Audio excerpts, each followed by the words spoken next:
आदाब अर्ज़ है, रिपोर्टर स्टूडियो में आपको खुशामदीद कहते हैं। कराची प्रेस क्लब के स्टूडियो से मैं हूं फारूक समी। और जनाब, बात होगी आज शहरी सिंध के उस मसले पर जिसके ऊपर मैं खासे दिन से बात नहीं कर रहा था। जी जनाब, मैं बात कर रहा हूं मुत्तहिदा कौमी मूवमेंट लंदन के हवाले से, जिन्होंने गुज़िश्ता रोज़, यानी अगर हम अमेरिका की बात करें या लंदन की बात करें तो वो दिन अभी चल ही रहा होगा, ताहम जो प्रेस रिलीज जारी की और एक बयान जारी किया राब्ता कमेटी की जानिब से, जो कि बहुत अहम है। इस हवाले से हमने जो गुज़िश्ता व्लॉग कुछ दिनों कबल किए थे, उसके अंदर हमने आपको बताया था कि डॉक्टर इशरतुल इबाद का जो मामला है वो नहीं चलने वाला है, और अब इस पे लगता है मोहर सब्त कर दी गई है। और वही तमाम एलिमेंट्स जिनका मैंने आपको इससे कबल इशारा किया था कि वो डॉक्टर इशरतुल इबाद को मार्केट में लाने में सरगर्म है, उसी तरफ इशारा राब्ता कमेटी की प्रेस कॉन्फ्रेंस में भी किया गया है। राब्ता कमेटी की जानिब से जो बयान जारी किया है उसमें भी किया गया है। और इसमें जो सबसे इंपॉर्टेंट बात है वो ये बात है कि जनाब डॉक्टर इशरतुल इबाद साहब के हवाले से कहा गया है, और डॉक्टर इशरतुल इबाद के हवाले से ये कहा गया है कि जनाब डॉक्टर इशरतुल इबाद साहब माफ़ी मांग कर आए थे। ये बानी की दरिया दिली थी, ये बानी का एहसान था कि उन्होंने डॉक्टर इशरतुल इबाद को ना सिर्फ माफ़ किया बल्कि दोबारा उनकी दरख्वास्त पर उनको तंजीम में जगह दी, MQM के UK चैप्टर का ऑर्गेनाइज़र किया, उसके बाद उनको तरक्की देते रहे, यहाँ तक के गवर्नर सिंध तक बना दिया। लेकिन उन्होंने एहसान फरामोशी की। ये है जनाब राब्ता कमेटी का मौक़िफ़। राब्ता कमेटी ये कहती है कि जनाब एक दफ़ा फिर जो है एक नई तमाम नाकामियों के बाद मुत्तहिदा कौमी मूवमेंट अल्ताफ़ हुसैन साहब वाले ग्रुप को नाकाम करने की कोशिशों के बाद कि वो किसी तरह नाकाम हो जाएं, और उसके अंदर जब कामयाबी नहीं मिली, जो लोग खड़े किए गए उनकी पॉपुलरिटी रेट नहीं बढ़ा, तो अब एक नया टोला लेकर आया जा रहा है जो कि मखसूस टर्म यूज़ करते हैं कि जनाब और डॉक्टर इशरतुल इबाद के थ्रू एक नया जो है वो तजुर्बा किया जा रहा है। और उन्होंने जो है वो गुजारिश की है, उन्होंने ये कहा है कि कोशिश की जाए, या उनका ये कहने का मकसद ये है कि जनाब आप तजुर्बा करना छोड़ें, बल्कि जो मेन स्ट्रीम में ओरिजिनल क़यादत है, ओरिजिनल लोग हैं, उनके साथ डील करें। ये बिल्कुल वैसा ही मुतालबा है जैसे कि PTI कह रही है कि जनाब आप हमसे डील कीजिए, और इसी तरह का एक मुतालबा यहाँ से भी सामने आया है। और इस हवाले से जो है जितने भी मुल्क के बड़े लोग हैं, जो बड़े जिम्मेदार हैं इंतज़ामी ओहदों के ऊपर, उन तमाम लोगों को एड्रेस किया गया है। इसके अंदर पूरी डिटेल जो है वो स्टेटमेंट है, जिसके अंदर उन्होंने तमाम लोगों को बताया है कि किस तरह सबसे पहले कुछ लोगों को ख़रीदा गया और महाजिर कौमी मूवमेंट हकीकी की बुनियाद रखी गई। उसके बाद कुछ रहनुमाओं के ज़रिए दबाव डालकर जनाब अज़ीम अहमद तारिक ग्रुप बनाने की कोशिश की गई, जिनका को बाद में मर्डर हुआ। और अज़ीम अहमद तारिक ग्रुप में भी जब नाकामी हुई तो उसके बाद एक हाजी कैंप बना, और उसके अंदर उन्होंने बताया कि डॉक्टर इशरतुल इबाद भी थे, और इस तरह मुख्तलिफ वक्तों में कमज़ोर करने की कोशिश की। इसके साथ साथ इसमें बड़ी इंपॉर्टेंट बात यह है कि उन्होंने जब PSP का भी तस्करा किया, तमाम चीज़ें की, ताम सबसे इंपॉर्टेंट बात जो इस पूरी प्रेस रिलीज के अंदर थी, जिसके अंदर जनाब राब्ता कमेटी के लोग में डिप्टी कन्वीनर शाहिद रजा थे, जनाब कासिम अली रजा, रेहान इबादत, राब्ता कमेटी इफ्तिखार हुसैन, सुफियान यूसुफ और दीगर लोग थे। उसमें जो सबसे इंपॉर्टेंट बात है, उसमें डॉक्टर इशरतुल इबाद पर बड़े ही सख्त इल्ज़ामात लगाए गए हैं। अब डॉक्टर इशरतुल इबाद को अगर वो सियासत के अंदर दिलचस्पी रखते हैं शहरी सिंध की, तो उनको उसके जवाब जरूर देना चाहिए। डॉक्टर इशरतुल इबाद पर यह इल्जाम लगाया गया है कि जब गवर्नर सिंध बनाकर इनको भेजा गया और उनको गवर्नर सिंध के लिए इनका नाम दिया गया और ये गवर्नर सिंध बने, तो उन्होंने अपनी ही पार्टी के खिलाफ साजिशें शुरू कर दी। उन्होंने ये इल्जाम आयद किया कि वो 9-0 के ऊपर, जो कि मुत्तहिदा कौमी मूवमेंट का मरकज था, उसके ऊपर होने वाले ऑपरेशन के अंदर भी उनकी तायीद हासिल रही, और इस हवाले से वो कुछ नहीं कर सके। और इसके साथ साथ लियारी गैंग वॉर ने, जब लियारी गैंग वॉर के साथ लड़ाई का मामला चल रहा था, तो उसमें भी जब ये सारे मामला हुए तो उस वक्त भी डॉक्टर इशरतुल इबाद खामोश है।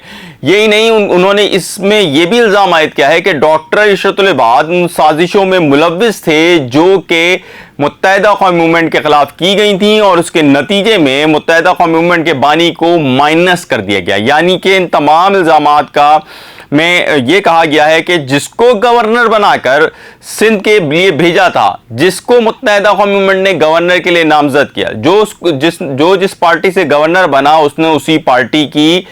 जो है उसके साथ गद्दारी की और उस पार्टी के साथ जो है अहद वफा नहीं किया जो कि उन्होंने करना चाहिए था। इसके साथ साथ इस्टेब्लिशमेंट को मुखातिब करके ये कहा गया है कि हमने जो मुत्तहिदा कौम मूवमेंट है वो एक मिडिल क्लास जमात है और मुत्तहिदा कौम मूवमेंट इस हवाले से बड़ी कोशिशें करती रही कि जो मिडिल क्लास लोग हैं वो आगे आएँ, और इसी तरह उन्होंने पार्लियामेंट के अंदर भी इसके साथ बड़े ओहदों के ऊपर उन मिडिल क्लास लोगों को भेजा जो कि डिज़र्व करते थे वो ओहदा। ये तमाम चीज़ें की गई हैं और उसके साथ साथ बहुत सारे इल्ज़ामात रियासत के ऊपर भी के लोगों पे भी लगाए गए हैं और उनके ऊपर हम अभी बात नहीं भी करते। और उसके साथ साथ मुत्तहिदा कौम मूवमेंट की जो पूरी हिस्ट्री है उसको रखा गया है और उसमें बताया गया है कि कब कब किस किस तरह और किस किस के ज़रिए जो है वो तंजीम में बगावत की कोशिश की गई, तंजीम को तोड़ने की कोशिश की गई। और ये जो प्रेस रिलीज़ है, ये प्रेस रिलीज़ बड़ी इंपॉर्टेंट इसलिए है कि जहाँ इन्होंने सारे अपने उन लोगों का जो कि पार्टी छोड़ चुके हैं या पार्टी के खिलाफ से उन्होंने बगावत की या उन्होंने पार्टी को हाईजैक कर लिया जो कि कहा गया है, तो उन तमाम लोगों का उन्होंने तस्करा किया गया है। वहाँ डॉक्टर इशरतुल इबाद पे संगीन इल्ज़ामात लगाए गए हैं। डॉक्टर इशरतुल इबाद इस वक्त बड़ी कोशिशों में हैं कि किसी तरह कराची और शहरी सिंध की सियासत में दोबारा से सरगर्म अमल हों, उनके लोग दोबारा से मार्केट में आएँ और वो उनके हवाले से कोई एक्टिविटीज़ हों। ताहम जिस तरह हमने देखा कि PSP जो थी, जो कि अब मर्ज हो गई मुत्तहिदा कौम मूवमेंट में पाकिस्तान के अंदर, जो PSP ने जिस तरह का थोड़ा सा हमने देखा था कि शुरू के अंदर उन्होंने थोड़ा सा दिखाया था कि वो कुछ पावर रखते हैं, ख़ुसूसी तौर पर सैयद मुस्तफ़ा कमाल और निज़ाम खानी साहब ने, लेकिन वो वाली पावर या वो वाला मामला भी जो है डॉक्टर इशरतुल इबाद अभी तक कायम करने में नाकाम रहे हैं। ग्राउंड पे अगर मैंने जो दो अपने दोस्त हैं हमारे इस हवाले से उनसे बात की तो पता चला कि ग्राउंड पे भी डॉक्टर इशरतुल इबाद के पास ऐसे कोई ख़ास वर्कर नहीं हैं या उनके अपना एक कोई हिमायत याफ्ता ऐसा बड़ा ग्रुप नहीं है जो कि ग्राउंड पे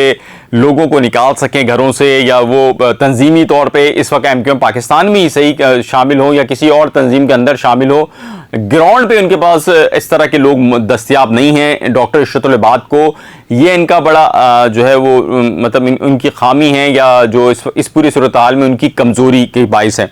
ताहम डॉक्टर इशरतुल इबाद साहब जो है वो को बहुत संजीदगी से ले लिया है मुत्तहिदा कौम मूवमेंट लंदन ने, और इस हवाले से उन्होंने ये प्रेस रिलीज जारी करके कोशिश की है कि जो उनके लोग हैं या शहरी सिंध के अंदर इसको ज़्यादा से ज़्यादा पहुँचाया जा सकें और इस हवाले से बताया जा सकें।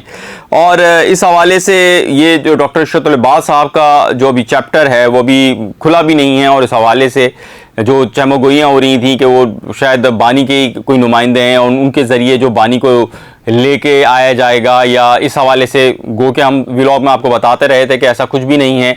ये भी एक तजुर्बा ही है, होगा अगर होगा तो लेकिन अब ये तमाम जो बातें जो कि चमगोइयाँ थीं या अफवाहें थीं या जो फैलाई जानी थी या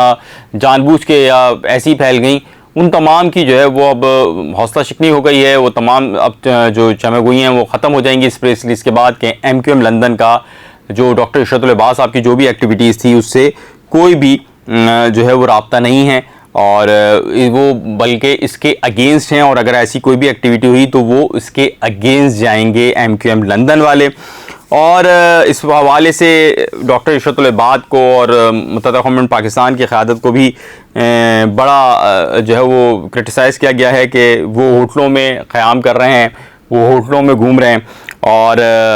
जो शहदा हैं मुत्तहिदा कौम मूवमेंट के वो बड़ी कसम पुरसी की ज़िंदगी गुजार रहे हैं। और उन्होंने उसके साथ साथ जैसे मैंने बताया कि ये भी कहा कि जो मुल्क के ताकतवर हल्के हैं वो असल क़यादत को जो है वो फोकस करें, असल क़यादत को चांस दें, उनके साथ बात करें ताकि मुल्क जो जिन मसाइल में घिरा हुआ है उससे उनको निकाला जा सके। ये बड़ी एक इम्पॉर्टेंट अपडेट हुई थी क्योंकि मुत्तहिदा कौम मूवमेंट पाकिस्तान डिलीवर करने में भी नाकाम रही है और अवामी तौर पर भी जाने में इस अभी तक नाकाम नज़र आती है। कोई बड़ी एक्टिविटी वो अभी तक नहीं कर सके हैं, आवाम को रिलीफ देने के लिए एहतजाज की सियासत भी नहीं कर सके हैं, चाहे वो बिजली का मामला हो या पानी का मसला हो, गैस का मसला हो। शहर परेशानी से बहुत शहर के जितने भी लोग हैं बहुत परेशान हैं, शहरी परेशान हैं, कराची वाले परेशान हैं, पूरा सिंध परेशान है, शहरी सिंध परेशान है। लेकिन जहां आपका मैंडेट था माज़ी में मुत्तहिदा कौम मूवमेंट पाकिस्तान का, या जहां का मैंडेट आपको दे दिया गया या आप लेने लिया, वो जो मैंडेट है वो लोग अभी तक भी अपने आप को प्रूफ करने में नाकाम रहे हैं। इससे कहीं ज़्यादा अच्छी कैंपेन आईपीपी के हवाले से, आईपीपीज़ के हवाले से, और जो शहरी सिंध के अंदर सबसे ज़्यादा मसला है वो लोग जो तनख्वाहदार हैं उनके हवाले से, जिन्होंने जो है वो जमात इस्लामी चला रही है और उसको पजीराई भी मिल रही है, जो कि आप देख रहे होंगे हर जगह पे। अपना बहुत सा ख्याल रखिएगा। हमारी कोशिश होगी अपने व्लॉग का सिलसिला जारी रखें। अगर अभी तक आपने रिपोर्टर्स 21 को सब्सक्राइब नहीं किया है तो गुजारिश होगी कि सब्सक्राइब कर लीजिए। आपका बहुत शुक्रिया, आदाब अर्ज़ है।